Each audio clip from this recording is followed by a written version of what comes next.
दिव्य से प्रादेशिक समाचार सुनिए। पहले मुख्य समाचार। रेलवे बोर्ड ने बालेश्वर में रेल हादसे की जांच सीबीआई से कराने की सिफारिश की। अब तक हादसे में 288 लोगों की मौत। रेल हादसे में बिहार के 8 लोगों की मृत्यु। मृतकों की पहचान और लापता लोगों का पता लगाने के लिए 4 सदस्यीय टीम ओडिशा गई। रेल मंत्री अश्विनी वैष्णव ने कहा, बुधवार तक रेलों का परिचालन हो जाएगा सामान्य, युद्ध स्तर पर कार्य जारी। और पूरे बिहार में लू की स्थिति, आम जनजीवन बुरी तरह प्रभावित। अब समाचार विस्तार से। रेलवे बोर्ड ने बालेश्वर में रेल हादसे की जांच सीबीआई से कराने की सिफारिश की है। रेल मंत्री अश्विनी वैष्णव ने अब से कुछ देर पहले मीडिया से बातचीत में इसकी जानकारी दी। रेलवे बोर्ड ने आज कहा कि बालेश्वर रेल दुर्घटना की प्रारंभिक जांच में सिग्नल में गड़बड़ी सामने आई है।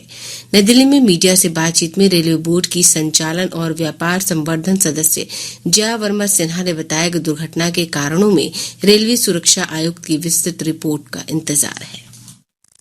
प्रिलिमिनरी फाइंडिंग से ऐसा लगता है कि सिग्नलिंग में कोई परेशानी पाई गई, लेकिन वो भी प्रिलिमिनरी जानकारी है। हमारे जो कमिश्नर ऑफ रेलवे सेफ्टी हैं, उनकी जांच चल रही है, इसलिए उनकी जांच कंप्लीट हुए बिना हम लोग कुछ भी नहीं शेयर कर सकते हैं अभी डिटेल में, क्योंकि जो भी हम कहेंगे अगर वो गलत हो गया तो फिर वो ठीक नहीं होगा। इसलिए हम भी अभी इंतजार कर रहे हैं कि वो अपनी फाइंडिंग्स हमें कंप्लीट डिटेल्ड फाइंडिंग्स हमें बताएं, जिससे कि हम लोग पता कर सके कि क्या कारण था जिसकी वजह से ये दुर्घटना हुई। रेलवे बोर्ड के सदस्य ने बताया कि केवल कोरोमंडल एक्सप्रेस ही दुर्घटनाग्रस्त हुई। दुर्घटना के समय इस रेलगाड़ी की गति लगभग 128 किलोमीटर प्रति घंटे थी। सुश्री सिन्हा ने कहा कि मालगाड़ी पटरी से नहीं उतरी थी और उस पर कच्चा लोहा लदा था और कोरोमंडल एक्सप्रेस पर सबसे अधिक असर पड़ा और दुर्घटना में बड़ी संख्या में लोगों के मारे जाने और घायल होने का कारण भी यही था। दुर्घटना सिर्फ कोरोमंडल एक्सप्रेस की हुई है। ये भी एक चीज है जो कि सबको समझने की आवश्यकता है कि यहाँ पे 3 इंजन भिड़ गए और बहुत सी मल्टीपल ट्रेन्स जो है वो आपस में टकरा गई, कैसे सब एक ही रास्ते में थी। ये इस तरह की गलत इन्फॉर्मेशन या गलत समझ फ्लोट अराउंड कर रही है। तो उसको क्लैरिफाई करने के लिए मैं दोबारा ये बताना चाहती हूँ कि सिर्फ एक ट्रेन क्षतिग्रस्त, एक ट्रेन का एक्सीडेंट हुआ जो कि कोरोमंडल थी। इस हादसे में कोरोमंडल एक्सप्रेस की पटरी से उतरी बोगियां डाउन लाइन पर आ गईं और यशवंतपुर एक्सप्रेस की आखिरी 2 बोगियों से टकरा गईं। रेल मंत्री अश्विनी वैष्णव ने कहा है कि ओडिशा रेल दुर्घटना के बाद रेल पटरी की मरम्मत का कार्य युद्ध स्तर पर जारी है।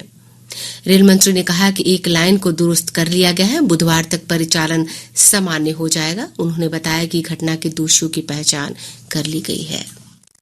इंक्वायरी का काम भी कमिश्नर ऑफ रेल सेफ्टी बहुत तेजी से उसमें आगे बढ़ गए हैं। कल साइट पे आए थे, रूट कॉज आइडेंटिफाई कर लिया गया और जिन्होंने ये काम किया है वो लोग भी आइडेंटिफाई हो गए हैं और इसके ऊपर जैसे कमिश्नर ऑफ रेल सेफ्टी की रिपोर्ट आएगी और किस कारण से हादसा किया गया वो भी जानकारी जल्दी सामने आ जाएगी। ओडिशा रेल हादसे में मरने वालों की संख्या बढ़कर 288 हो गई है। 1175 घायल यात्रियों को ओडिशा के विभिन्न अस्पतालों में भर्ती कराया गया, जिनमें से 793 को अस्पताल से छुट्टी दे दी गई। इधर ओडिशा के बालेश्वर में बहनागा रेल दुर्घटना स्थल पर मरम्मत का काम युद्ध स्तर पर किया जा रहा है, जिससे 1000 से अधिक कर्मचारी दिन रात जुटे हुए हैं। बिहार सरकार ने बालासोर रेल दुर्घटना में प्रभावित यात्रियों, मृतकों के परिवारों और घायलों को सहायता प्रदान करने के लिए विशेष व्यवस्था की है।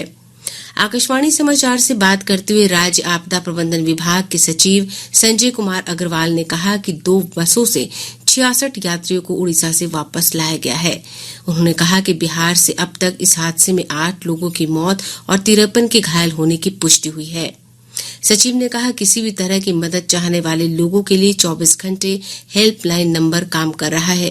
कई लोगों ने मदद के लिए संपर्क भी किया है। कुल 8 लोगों की मृत्यु की सूचना प्राप्त हो चुकी है, जिनकी डेड बॉडीज को आइडेंटिफाई कर लिया गया है, जिसमें से 3 डेड बॉडीज बिहार पहुंच भी चुकी है और बाकी रास्ते में है।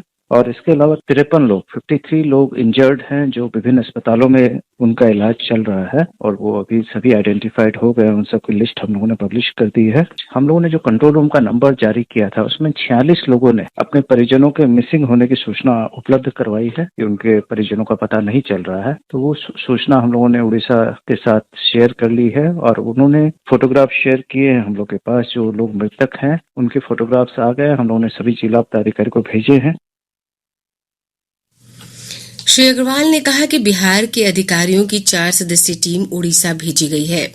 यह बिहार के लापता व्यक्तियों की पहचान की प्रक्रिया में ओडिशा में बालासोर प्रशासन और रेलवे अधिकारियों के साथ समन्वय करेगी। इसके अलावा यह टीम बिहार के मृतकों का पता लगाने और घायल यात्रियों के परिवारों की मदद भी करेगी। हाँ बिल्कुल, इसमें एक IAS ऑफिसर गए हैं, एक IPS ऑफिसर हैं, एक SDRF के डिप्टी कमांडेंट हैं, एक डिजास्टर मैनेजमेंट के पदाधिकारी हैं। तो वो सभी लोग वहाँ मिल करके लोग मृतकों के परिवारों से भी मिलेंगे, जो घायल हैं उनसे भी मिल रहे हैं और जिला प्रशासन और वहाँ के जो राज्य सरकार के वरीय पदाधिकारी उनसे भी मिल करके हमारे लोगों को किसी प्रकार की परेशानी ना हो, इसके लिए लगातार वो कोशिश करवाएंगे। और हम लोगों ने यहाँ भी सभी DMs को कहा है, बिहार के सभी DMs को, कि ऐसे परिवार जो भी कोई सूचना लेकर के आते या उन्हें किसी प्रकार की मदद की आवश्यकता हो तो उन्हें मदद की जाए। केंद्रीय स्वास्थ्य मंत्री मनसुख मांडविया ने आज ओडिशा में दुर्घटनाग्रस्त 3 रेलगाड़ियों के घायल यात्रियों को दी जा रही चिकित्सा सहायता का निरीक्षण किया। स्वास्थ्य मंत्री ने बताया कि दिल्ली के बड़े अस्पतालों से डॉक्टरों की टीम पहुंच चुकी है। Delhi AIIMS, lady Hardinge, RML hospital, सभी जगह से एक्सपर्ट डॉक्टर की टीम एयरफोर्स के स्पेशल प्लेन के द्वारा मॉडर्न इक्विपमेंट और मेडिसिन के साथ अभी पहुंच चुकी है। मैंने डिटेल डिस्कशन और रिव्यू किया है। उसके बारे में हमने वर्किंग प्लान बना लिया है और तुरंत ही उसकी विशेष ट्रीटमेंट चालू हो जाएगी ताकि हम ज्यादा से ज्यादा लोगों को जीवन को बचा सकें। निरीक्षण के दौरान रेल मंत्री अश्विनी वैष्णव और शिक्षा मंत्री धर्मेंद्र प्रधान भी उपस्थित थे। बिहार सरकार के हेल्पलाइन नंबर 22942004 और 22942005 है और पटना का STD कोड 0612 है। लोगों के लिए एक डेडिकेटेड मोबाइल नंबर 7070290170 भी जारी किया गया है। इस बीच पूर्व मध्य रेलवे ने हेल्पलाइन नंबर भी जारी किए हैं जो इसके विभिन्न रेल मंडलों में काम कर रहे हैं। हाजीपुर का नंबर है 9771425969। वहीं दानापुर का नंबर 7759070004 है। समस्तीपुर में काम कर रहे मोबाइल का नंबर है 9771428963, जबकि सोनपुर में लोग 9771429999 पर संपर्क कर सकते हैं।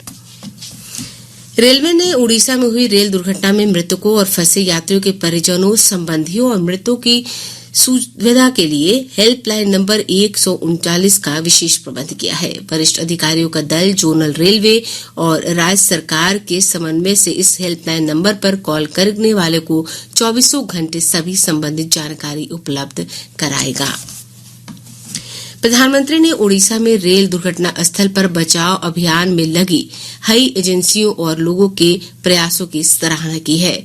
ट्वीट संदेश में उन्होंने कहा कि वे रेलवे की टीमों, राष्ट्रीय आपदा मोचन बल, Odisha disaster rapid action force, स्थानीय अधिकारियों, पुलिस, अग्निशमन सेवा और स्वयंसेवकों की सहायता करते हैं।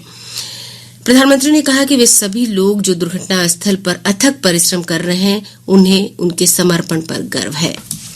गंगा नदी पर निर्माणाधीन अगुवानी घाट सुल्तानगंज पुल का एक हिस्सा आज ध्वस्त हो गया।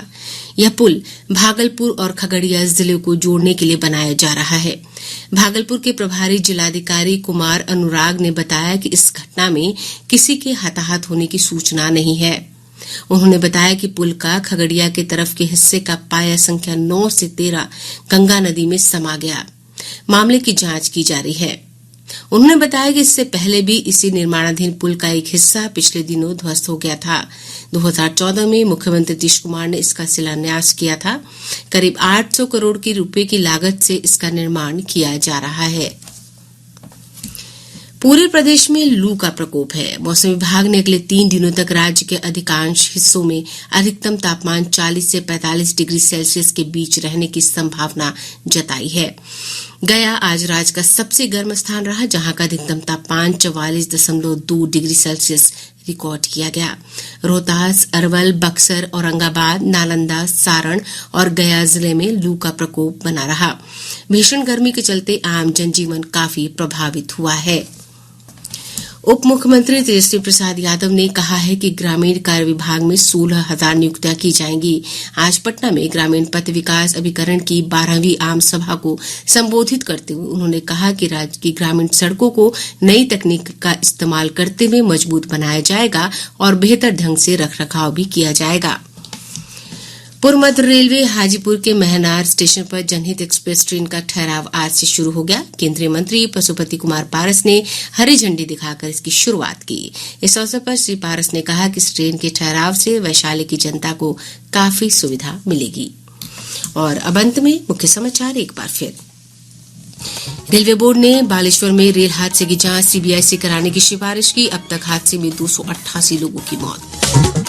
रेल हादसे में बिहार के 8 लोगों की मृत्यु। मृतकों की पहचान और लापता लोगों का पता लगाने के लिए 4 सदस्यीय टीम ओडिशा गई। रेल मंत्री अश्विनी वैष्णव ने कहा बुधवार तक रेलों का परिचालन हो जाएगा सामान्य, युद्ध स्तर पर कार्य जारी। और पूरे बिहार में लू की स्थिति, आम जनजीवन बुरी तरह प्रभावित।